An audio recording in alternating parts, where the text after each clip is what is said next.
time being, it's impossible for me to take my family back to the UK safely. Well, for a start, the only time that I've come back to the UK is... Prince Harry believed he was finally approaching the moment that could restore his place inside the monarchy. Instead, one private decision destroyed the possibility before it could even reach the king. William did not request another meeting. He did not propose a temporary arrangement. The future king issued a direct refusal, shutting down Harry's planned return to official royal duties, and when the message reached California, the Duke's reaction was swift, furious, and deeply personal. Before we go deeper into what this really means for the royal family, make sure to subscribe so you don't miss a single update. Harry had not asked to reclaim everything he once possessed. His representatives quietly proposed a limited return built around major ceremonies, charitable engagements, and moments when the monarchy needed more working members. Working royals are family members who officially represent the sovereign at public events and national duties. The plan offered service without restoring his former household, military appointments, or central place within palace life. Yet to the Duke, even a narrow role could reopen a door sealed for years. William closed that door himself. He rejected the proposal and ordered that no formal negotiations should begin. His answer was not a delay, warning, or invitation to revise the terms. It was a firm no. The prince believed duty could not be separated from trust, and trust had been damaged by public accusations, private disclosures, and bitter conflict. Harry received the decision during a conversation at his California home. He stood, his chair scraped backward, and he demanded to know how his brother had gained the power to stop him before Charles could consider the request. Meghan stepped toward him and urged him to breathe, but he could not hear reassurance. He saw punishment. He saw William using the crown to rewrite their shared history and decide that his younger brother no longer belonged. The condition attached to the refusal cut deeper. Harry would not be considered for official duties while continuing independent media projects involving royal experiences, family conversations, or palace disputes.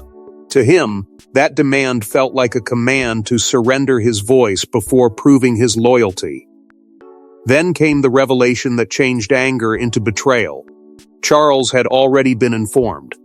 The king knew about the proposal, yet he allowed William to deliver the final answer.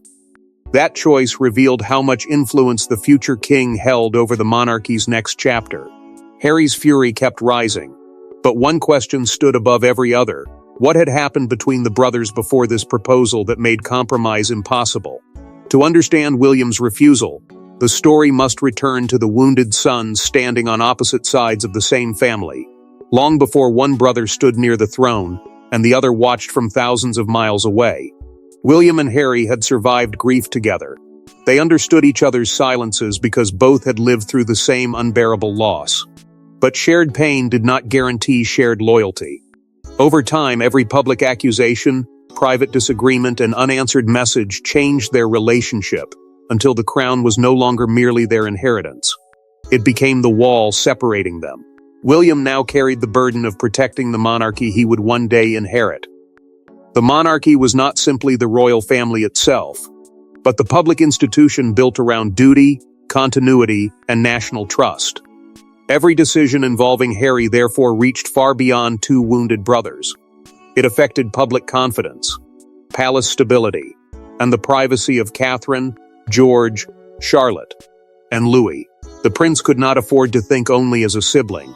He had to think as the future king. Harry saw the same story very differently. He believed he had stepped away from a damaging system, not abandoned his bloodline. His desire to return came partly from duty, partly from identity, and partly from a fear he could barely admit. The royal family had learned to continue without him. The Duke wanted to prove that he still mattered, but William saw danger where his younger brother saw redemption. The past made trust almost impossible. William remembered private conversations that later became public material. He remembered moments of grief, anger, and confusion being discussed outside the family. The prince feared that bringing Harry back into royal rooms would leave everyone wondering whether their weakest words might one day travel beyond palace walls. Harry felt judged by the worst moments of his life. When he looked at old photographs of the brothers together, Anger gave way to sorrow. The Duke believed William had forgotten the loyalty they once shared, and replaced it with suspicion. To him, the future king no longer saw a brother. He saw a risk. Catherine found William standing in silence after he approved the rejection. She asked whether he was certain. The princess knew the decision could deepen a wound that had already damaged the family for years. He closed his eyes before answering. Certainty, he said, was no longer the issue. Trust was. Harry had expected Charles to become the bridge between them. He believed the king's desire for reconciliation would overcome William's resistance. Instead, his father allowed the prince's decision to stand, making the rejection feel final. William's deepest concern, however, was the next generation. He had privately decided that George, Charlotte, and Louis would not be pulled into another cycle of accusations and public warfare. Yet one earlier royal ceremony had hardened that fear into an absolute boundary. During that event, Harry made a request that left his brother cornered, betrayed, and unwilling to compromise again. The rejection was not born in one morning. It began with a private exchange that turned a fragile hope of reconciliation into the point of no return. The final rupture did not begin with a public interview or another explosive headline. It began behind a closed door during preparations for a solemn royal ceremony. Harry had been invited as a family member, and for several hours, those around him believed the old wounds might finally soften. Then, he made one private request. William heard it, stared at his brother in disbelief, and realized that their understanding of reconciliation could not have been more different. Harry entered the meeting believing he still had one last chance. The remembrance ceremony was a formal event honoring those who had died in service, and its official procession placed working royals together as representatives of the crown. No cameras were inside the room. No communications advisors stood nearby. For once, the brothers had nowhere to hide behind statements, schedules, or palace language. The Duke asked to walk beside the senior royals during the ceremony. He wanted the palace to describe his appearance as the beginning of a renewed role of service. To him, the words offered hope. They would show the public that the family was healing, and that he could still serve without demanding everything he once held. William heard something else. The prince believed Harry had turned a family invitation into a negotiation over royal status. Grief and remembrance were supposed to unite them, yet his brother was using that moment to seek a symbolic reinstatement. To the future king, it felt like pressure disguised as reconciliation. Harry refused to accept a place at the edge of the ceremony. He told William that such treatment would humiliate him in front of the world. The Duke accused his brother of wanting him visible enough to prove family unity, but powerless enough to remind everyone that he no longer belonged. William removed his glasses and placed them slowly on the table. The prince told Harry that reconciliation could not begin with demands. The younger brother leaned forward, anger tightening every word, and replied that exclusion was also a demand one he had been forced to accept for years. The meeting ended without agreement. William immediately instructed his private secretary to prepare a formal position on any future request from Harry. A private secretary is the senior aide who manages a royal's official work and advice. From that moment, no return would be considered without firm guarantees of confidentiality, accountability, and permanent commitment. Harry later submitted his proposal without accepting every condition. He believed blood, duty, and Charles's desire for peace would create flexibility. William saw the missing guarantees as proof that nothing had changed. The ceremony had created the wound, but the next private meeting would tear it fully open. Neither brother would arrive willing to surrender, and Charles would be forced to hear the argument he had spent years trying to avoid. Harry did not accept the rejection quietly. Within days, he demanded a direct conversation with William, refusing to let palace secretaries become the final voices in a dispute between brothers. The call began with rigid courtesy. It did not remain courteous for long. Years of resentment entered the conversation at once: abandonment, betrayal, control, money, marriage, duty, and their mother's memory, until the proposed royal return was no longer the only issue being fought over. Harry insisted that his proposal had been designed to help the monarchy during a demanding period. He offered to attend selected engagements, support veterans' causes, and represent Charles when more working royals were needed. A royal engagement is an official public duty carried out on behalf of the crown. To the Duke, this was service. To William, it was a temporary arrangement built around personal freedom. William answered with cold control. The prince said royal duty could not be chosen when convenient and abandoned when pressure returned. A working role required discipline, accountability, and acceptance that the crown set the terms. Harry heard rejection in every word. He believed his brother was hiding a personal grudge behind institutional language. The brothers later met privately in a small palace sitting room with no aides present. Harry remained standing when William entered. He did not offer a greeting. He accused the future king of using his position as heir to settle a score, and declared that no brother had the right to decide whether a son could serve his own father. William refused to raise his voice. The prince told Harry that he had repeatedly demanded the privileges of royal life while rejecting the restrictions that protected everyone else. He reminded the Duke that service required silence, sacrifice, and loyalty, even when the institution caused pain. The quietness of his answer made it feel sharper. Harry struck his palm against the back of a chair. He demanded one reason he could not be trusted. William held his gaze and answered, "Because every private room becomes a public battlefield once you leave it." The words landed with brutal force. For a moment, neither brother moved. William then revealed, through that private conversation, that Catherine had urged him to avoid a permanent rupture. The princess wanted space left for healing. Yet he had decided that protecting her, George, Charlotte, and Louis mattered more than preserving the appearance of brotherly unity. Harry responded with a warning of his own. He said a public refusal could make the monarchy look frightened, vindictive, and unable to forgive. The Duke framed it as advice, but William heard the threat of another campaign. Outside the room, Charles waited to speak with both sons. The king knew the argument had moved beyond anger. Whatever decision he supported would reshape authority inside the family. The brothers had spoken with brutal honesty, but the final weight now rested on the quiet transfer of power from one king to the heir who would follow him. For Harry, the most painful discovery was not that William opposed his return. He had expected resistance from his brother. The deeper wound was learning that Charles had chosen not to overrule him. The king could have reopened the discussion with a single instruction.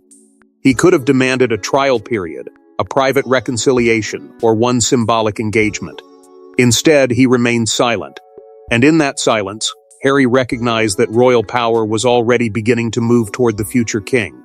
Charles still held the final authority as sovereign, the monarch who formally leads the institution and approves its official direction.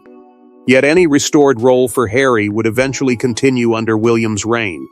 That made the prince's support essential. Forcing the Duke back into royal life against his brother's wishes would not heal the family. It would create a divided monarchy, trapped between the power of the present king and the priorities of the man destined to follow him. Charles read the final assessment alone. He reached William's recommendation, set the file down, removed his glasses, and remained motionless. The king understood every consequence. As a father, he wanted to believe service could bring Harry closer. As monarch, he feared that a failed return would unleash another crisis from inside the palace, where every disagreement could damage public trust. Camilla noticed the exhaustion in him after the decision. The queen consort asked whether he might still speak privately to Harry before anything became final. Charles answered with quiet pain. A father, he said, could offer love. A king could not offer a royal role that the next king considered dangerous. She heard the sadness beneath his control, and the monarch knew there was no painless path left. William's written position made the danger clear. The prince listed unresolved questions surrounding confidentiality, commercial partnerships, public commentary, security arrangements, funding, and Meghan's possible involvement. Each issue mattered because a working royal speaks and acts on behalf of the crown, not as a private celebrity. One unclear boundary could reopen every conflict the family had struggled to contain. Charles made one crucial distinction. He did not reject reconciliation. He separated it from restoration. Harry could still be welcomed at private family gatherings under carefully agreed conditions, but official duty was removed from the table. The king then signed the internal conclusion supporting William's decision. The movement was small. The consequence was enormous. With that signature, the Duke's proposed return was formally closed. When Harry learned that his father had approved the refusal, his fury changed direction. William had delivered the answer, but Charles had given it royal force. Now the rejection was no longer only a battle between brothers. It was a final decision from the crown itself. And the first consequences were already beginning to unfold across both sides of the Atlantic. The first hours after the final decision were filled with anger.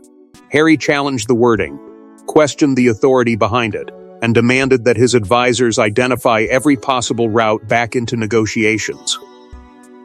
But anger could not hide the truth forever. The refusal was not temporary. It was not a warning designed to force better terms. His father had accepted William's judgment, the palace had closed its internal discussions, and the royal role that once defined Harry was now being treated as part of the past. Harry's team searched for another path. They considered veterans events, Commonwealth projects, and ceremonial appearances that might be presented as charitable partnerships, rather than a full royal return. The Commonwealth is a voluntary association of nations, many with historic links to Britain, where royal work often carries symbolic weight. Yet palace officials rejected every alternative, because official representation still required funding rules, communications control, clear accountability, and approval from the senior royal household. Harry paced while speaking to an advisor by telephone. His voice remained sharp until he heard the words he had been fighting against. The decision had been marked final. The Duke stopped moving. He stared down, said nothing, and ended the call without goodbye. That silence revealed what anger had been hiding. He was not only losing a role, he was losing the belief that he could choose when and how to return. Meghan reminded Harry that they had already built an independent life. She told him they did not need palace permission to support causes, lead projects, or create meaningful work.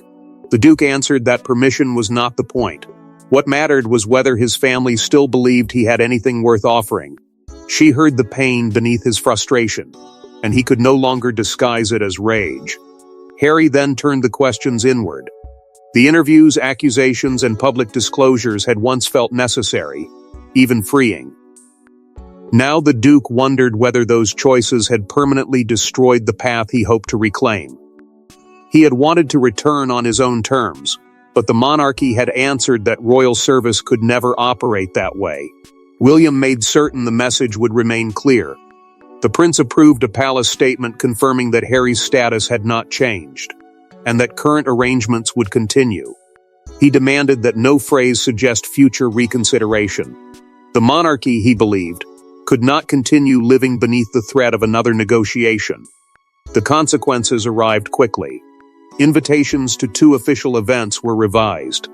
Harry could attend only as a private family member, without ceremonial placement, official representation, or a place in the working royal procession. Then Charles intervened one final time. Before the statement could be released, the king requested a private conversation with his younger son. No advisors, no palace language, no negotiation.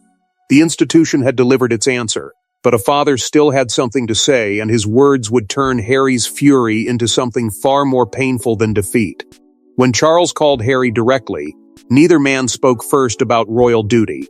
There were no secretaries, no prepared statements, and no attempt to negotiate titles or ceremonial positions. There was only a father and a son confronting the damage left by years of separation. Harry expected another defense of William's decision. Instead, the king told him something more painful. The door to family had never been fully closed. But the door to royal service could not reopen until trust existed without conditions. Charles asked for complete privacy. Meghan, William, Camilla, and palace officials were not part of the conversation. The king wanted no strategy, no briefing, and no carefully chosen public language. Royal service meant officially representing the crown at duties and ceremonies. But this call was not about the institution first. It was about whether a father and son could still speak honestly after years of anger. Harry listened as Charles explained William's refusal. The monarch said the decision did not come from jealousy or a desire to erase his younger brother. The prince believed the monarchy could no longer survive an arrangement where duty, personal grievance, and commercial work constantly collided. Every blurred boundary created new suspicion. Every private disagreement risked becoming another public crisis. Harry finally asked the question he had carried for years. Did his father believe he had betrayed the family? Charles paused before answering.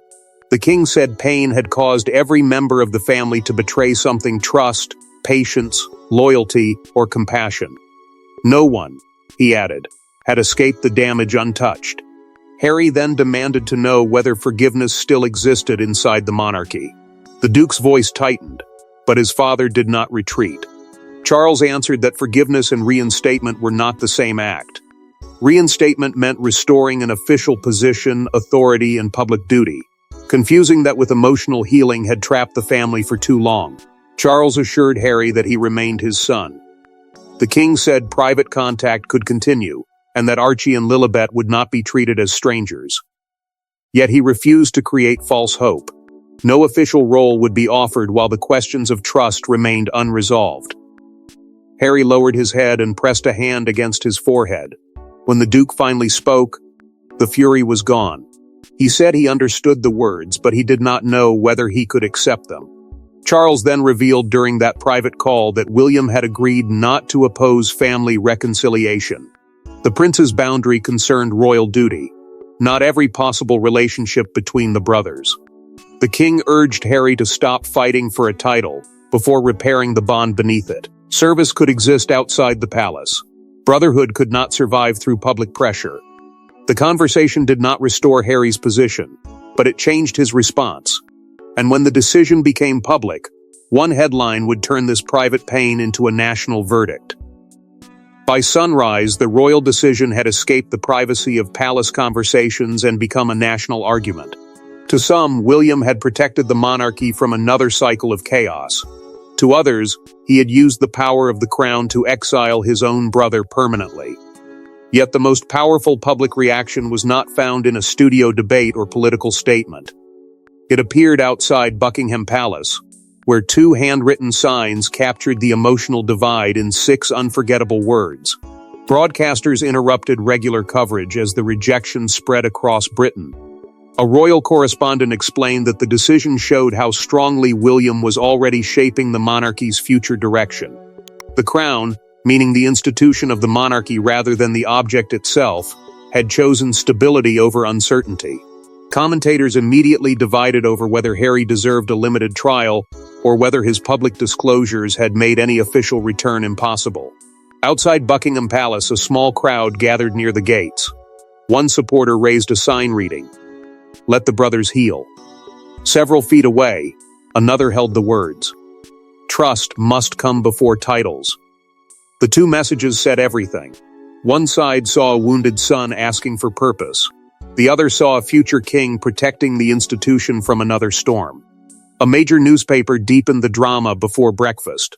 Its front page showed Harry and William walking in opposite directions beneath the headline, "The royal door closes."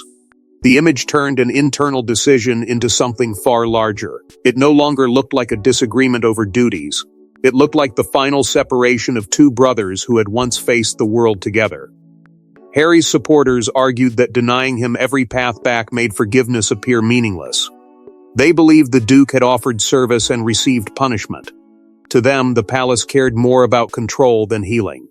And William had used royal authority to close a personal wound rather than repair it. William's supporters saw the opposite. They believed the prince had made the difficult decision Harry had avoided for years. The future king was protecting Catherine, George, Charlotte, Louis, and the monarchy from renewed instability. In their eyes, trust had to be rebuilt before privilege could return. The palace then released its controlled statement. It confirmed that Harry's status would not change and avoided any direct criticism of him. The wording was calm, but the message was final. William watched the first broadcast in silence before switching off the television. Harry read the statement on his phone, placed it face down, and told Meghan he would not respond that day. She stayed beside him, and the Duke kept his silence. That silence became the final clue. The issue was no longer who had won. It was what each brother was prepared to lose. The crowds had chosen sides, but the final verdict still belonged to William and Harry, and to the irreversible decision that had changed both their lives. In the end, Harry did not return to royal duties. William did not reverse his decision, Charles did not overrule the heir, and the palace did not create a compromise disguised as reconciliation. The answer remained final. Yet the moment was not simply a victory for one brother and a defeat for the other. It became a painful declaration of what the modern monarchy valued most: continuity over sentiment, trust over blood, and clearly defined duty over the emotional pull of a shared past. Harry finally accepted that no formal return would take place. He instructed his advisors to stop pursuing ceremonial positions, official representation, or any renewed working arrangement with the palace. Official representation meant acting publicly on behalf of the crown, and that privilege was no longer available to him. The Duke understood that continuing the fight would only deepen the wound and keep his future tied to a door that had already closed. Harry redirected his energy toward independent charitable work. Veterans, mental health projects, and causes he could lead without royal approval became the new center of his public life. His fury slowly faded into grief, but the grief brought clarity. The title he wanted restored could not repair the relationships that had been damaged long before the proposal was written. William felt no triumph. Catherine found him alone after the final decision and asked whether he regretted it. The prince answered that he regretted everything that had made the boundary necessary, but not the boundary itself. He had chosen responsibility over guilt, even though the choice cost him the brother he once believed would always stand beside him. Charles accepted a truth no father wanted to face. The king could love both sons without pretending they could still perform the same role. His final position kept private family contact alive, while confirming that royal service required the confidence of the future sovereign. Harry later sent his father a short private message. He thanked Charles for speaking honestly, and mentioned nothing about titles, duties, or negotiations. The monarch read the message twice before replying that the door to him as a father remained open.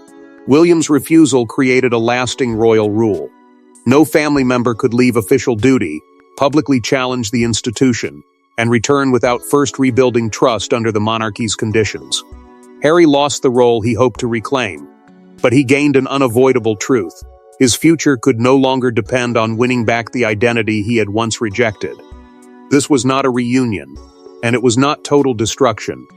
It was the moment all three men stopped pretending the past could be recreated. William chose duty. Harry chose independence. Charles accepted the limits of fatherhood beneath the crown. The palace door remained closed to Prince Harry as a working royal, but the family door was left unlocked, and that became the final, painful settlement between duty, blood, and the crown. Thanks for watching. Please don't forget to like and subscribe, and we will see you in next one.